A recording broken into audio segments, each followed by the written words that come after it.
Mesdames, Messieurs, bonsoir. Le successeur du professeur André Mbata à la commission PAJ de l'Assemblée nationale, Augustin Mulumba, a présidé la toute première réunion de sa commission consacrée à la cogitation des aspects essentiels de la nouvelle loi électorale. Suivez.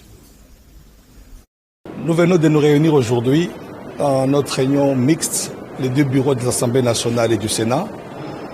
Et nous avons eu 5 points à l'ordre du jour.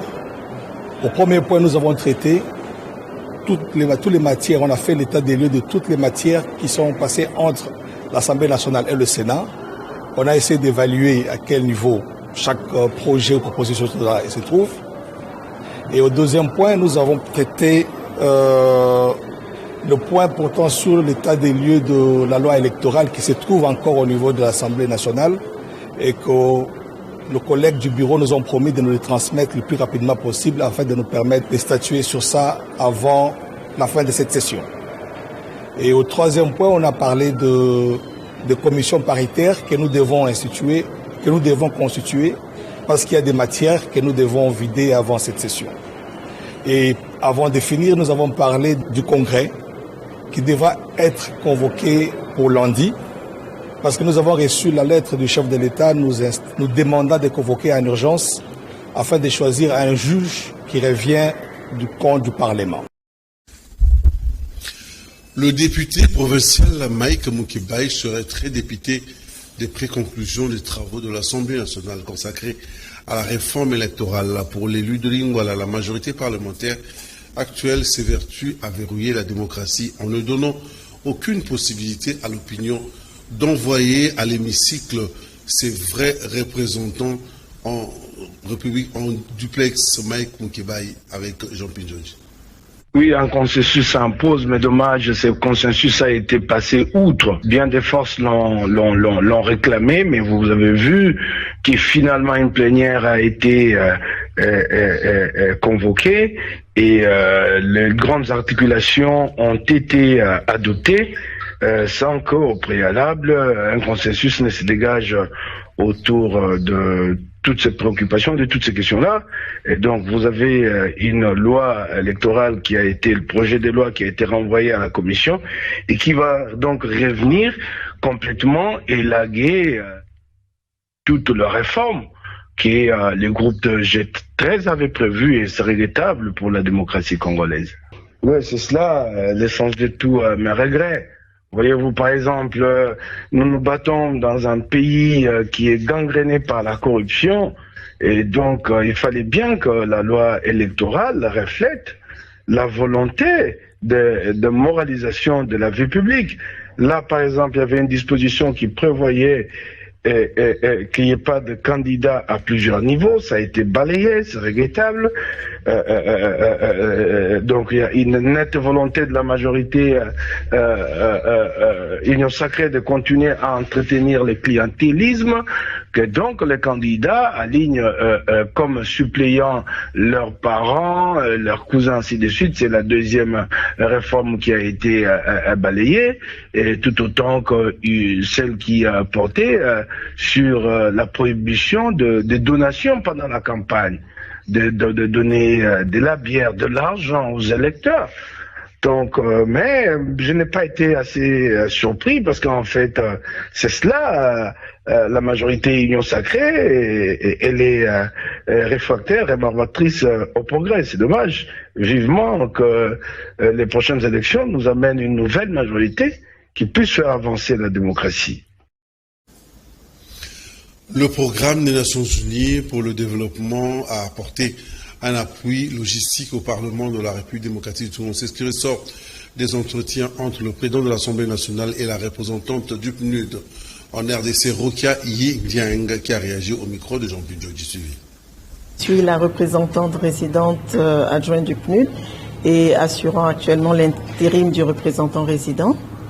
Nous sommes venus voir l'honorable président de l'Assemblée pour une visite de courtoisie et profiter de cette opportunité pour remettre un certain nombre de matériel pour soutenir les travaux de la commission PAGI et également s'enquérir de l'évolution des travaux en cours au niveau de l'Assemblée.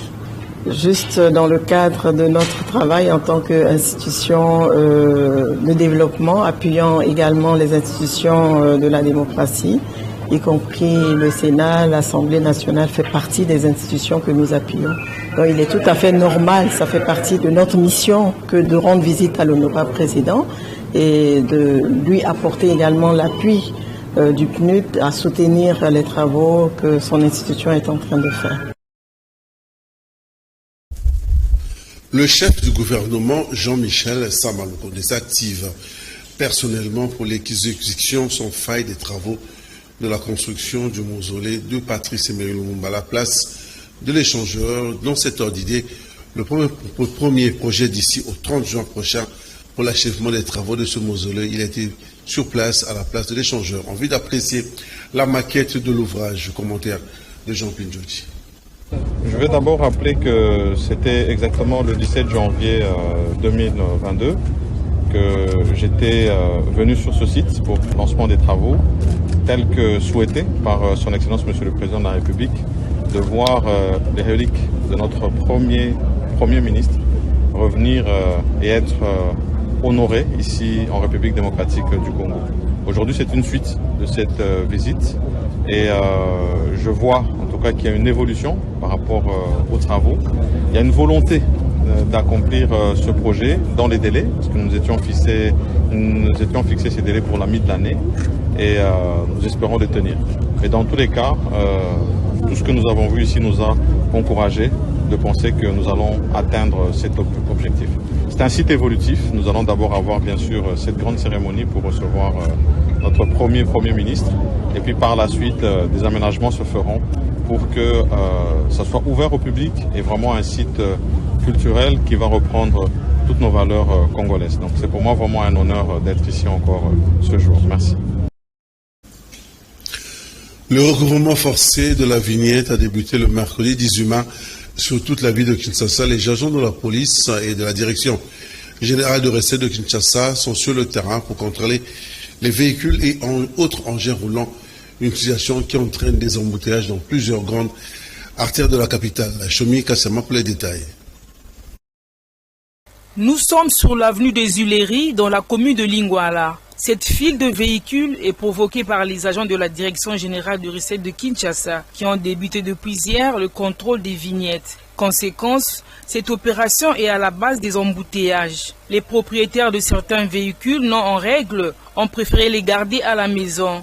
Plusieurs personnes traînent aux arrêts de bus en attente d'un moyen de transport. À en croire cet usager de la route, les conducteurs de véhicules ne doivent pas échapper au contrôle des vignettes, car cet argent est versé dans le compte du trésor public. C'est pour le bien-être de la population. Il doit contrôler la vignette, hein. C'est quelque part dans ça que le pouvoir public trouve de quoi arranger ses afflux. Il intervient à beaucoup. Hein. Pour nous, en fait, les utilisateurs de véhicules doivent payer l'impôt. De toute façon, ça dérange pour ceux qui ne peuvent pas payer. Hein. Nous qui payons, nous passons et ils sont retenus. Hein. Oui, pourquoi pas, je suis un autre, moi.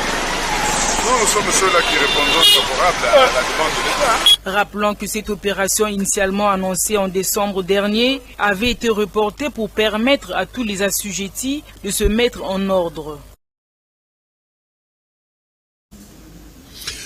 Le député provincial MLC d'Iyeli, élu de la commune de Nguirengiri, a organisé un match de loisirs en mémoire du coach Libera Zoua, l'un des membres influents de la fondation Iyeli Molangi, décédé il y a 5 ans. Cette rencontre a eu lieu au terrain Bondo. Nous sommes dans la commune de Nguirengiri, circonscription électorale du député provincial Edi Iyeli. Mifi Moma pour le reportage. La journée du 17 mai consacrée à la libération a constitué une opportunité pour le député provincial élu de la commune de Nguirengiri, Edi Iyeli, de garder une pensée pieuse en mémoire de l'un des membres influents de la fondation Iyeli Molangi, le coach Libera Zoua, décédé il y a 5 ans. À cette occasion, à l'initiative du député provincial du MLC, Edi Iyeli, un match de football loisir a été organisé au terrain Bondo à Nguirengiri, sa circonscription électorale. Ce match a mis aux prises l'équipe FC Victoire et celle des jeunes du défunt coach Libera. À l'issue des 90 minutes de jeu, l'équipe FC Victoire l'a emporté sur le Gène de Fécoach.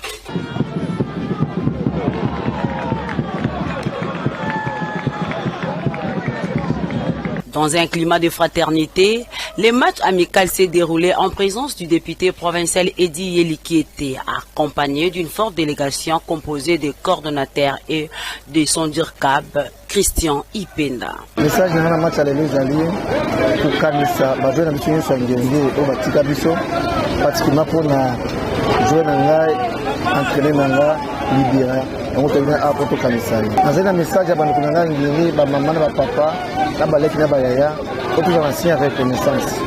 Signe reconnaissance, c'est au Bakatambo en Amokili. Libéra Zaki Mouanangai, qui est à Ospino Makamunyoso, Nambakimboula Inso, Bakansa, Bajo Ngini, particulièrement Libéra Boutique à Bamouatam pour le Mokoté. Sur place, le mythique député provincial a bénéficié de quelques paires, un cadeau surprise offert par l'association MJA pour les soutenir dans ses travaux de salubrité. Papa na likanisa zala nango ya kobomisa quartier babi ya mukem te kota na liso. C'est pour cela biso la métamorphose des jeunes pour l'avenir. To jaki bonto il ata papa moi bapel pour ko so la ta que non et baxata moi quelque chose na travail.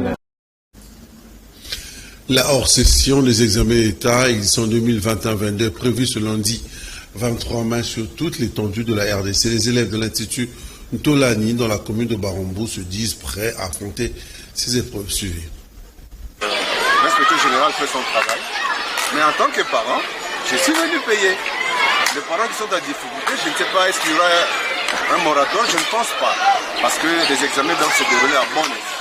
Bon, les parents qui hésitent encore, qui viennent payer, parce que dans ces classes supérieures, il n'y a pas de gratuité. Donc, ils viennent payer pour que les enfants fassent les examens et que les examens qui sont déjà préparés au préalable doivent se dérouler à bon escient. Parce que sans cette contribution, il y aura quelque part, il y aura faille. À la moyenne, les parents nous endurons des difficultés pour s'acquitter aux différents frais. Il y a aussi un problème au niveau des écoles parce qu'il y a des écoles privées où les frais demandés de façon exagérée. Il y a aussi des écoles officielles, même des conventionnés. Là, si c'est 85 000, c'est quand même pas ça. Mais le problème, c'est que moi, je souhaiterais que ces montants-là soient incorporés dans le frais depuis le début de l'année. Là, nous, en tant que parents, on peut voir comment s'acquitter progressivement. Au lieu d'attendre à la veille d'examen d'État, chercher un 85 000 dans le période d'urgence comme ça, là, des fois ça pèse. Parce que par rapport aux situations que nous endurons, et c'est pas difficile. Moi, je suis aussi un agent de l'État. D'abord, la législation aura lieu le lundi 23. Pour avoir droit à cet examen, il faut payer une caution que l'État a demandée. Mais moi, en tant que parent, je souhaiterais que l'État puisse en tout cas aller au rabais de cette caution parce que les parents n'ont pas d'argent.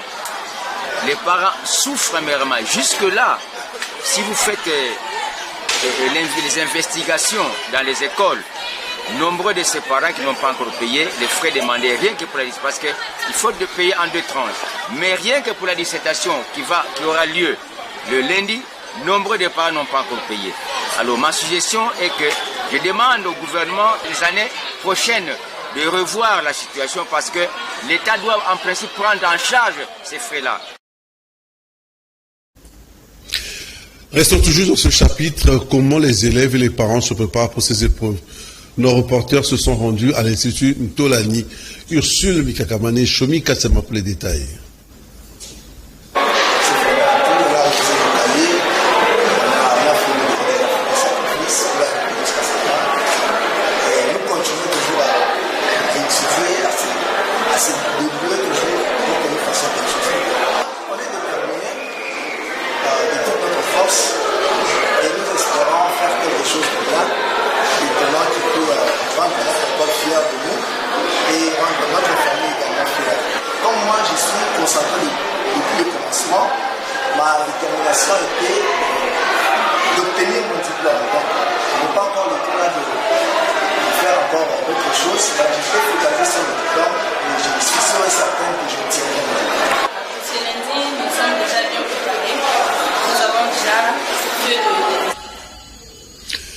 Poète, chercheur et écrivain, le chef des travaux José Cabal, également spécialiste en littérature congolaise en Chiluba, auteur du roman intitulé Dimwe Dituku, qui signifie en français Un jour viendra. L'auteur natif de la province du Congo central, José Kabol, peaufine tous ses ouvrages en Chiluba, comme il a l'habitude de le faire, langue de prédilection. Édité en 2017 au Canada, Dimwe Dituku se classe parmi les romans et recueils de poèmes écrits en Chiluba par José Kabal, auteur mythique et prolifique dont le Chiluba demeure une langue de prédilection et d'écriture. Fervent protecteur des langues nationales et maternelles, poète, chercheur et écrivain, José Kabal veut conserver l'originalité de ses textes. Spécialiste en littérature congolaise en Chiluba, chef des travaux au département des Français à l'ISP Gombe, José Kabal est détenteur d'un diplôme de licence en français et langues africaines. C'est sur cette note de la littérature que nous mettons un terme à cette grande édition. Jean-Pierre Djodji était à la réalisation, Freddy Takidi à la réalisation plutôt, Jean-Pierre Djodji à l'édition, Couparbola à la caméra. L'info continue sur la chaîne YouTube de Kanaki Télévision, Kanaki YouTube. La rediffusion c'est à minuit et puis demain vendredi à 7h, toujours sur la même chaîne, Kanaki la télé-vérité. Allez, je vous dis bye bye.